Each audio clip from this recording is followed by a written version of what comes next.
Beaucoup de jeunes femmes et d'adolescents, c'est le 6e rassemblement à Toulouse. 600 morts à Gaza. Pour les manifestants, c'est un chiffre insupportable qui les mobilise.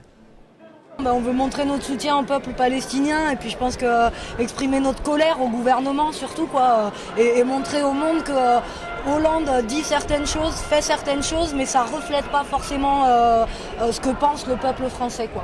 Dans le cortège, c'est la colère et l'indignation. Les slogans sont certes véhéments, mais on est loin des émeutes qui ont secoué le Val d'Oise le week-end dernier. Les manifestants refusent d'ailleurs l'étiquette violente qu'on leur prête. Hors de question d'être accusés d'importer en France le conflit israélo-palestinien. On est antisioniste, on n'est pas antisémite. Si la France avait une position claire sur le conflit, on n'aurait pas les tensions qu'il y a aujourd'hui dans le pays. Mais donc il y a un risque ? Mais le risque, il est partout. Quand à partir du moment où l'injustice est criante, bien sûr qu'il y a des gens qui ont envie de se révolter. Ça, c'est normal, quoi.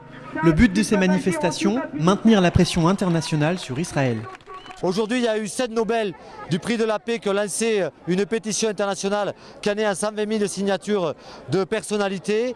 Il y a des millions de manifestants dans le monde entier. Il y avait une centaine de manifestations en France. Nous attendons la condamnation ferme par le gouvernement français de l'agression israélienne et puis le retrait des troupes et l'arrêt des bombardements. Le mouvement ne compte pas en rester là. D'autres manifestations sont prévues dans les prochains jours.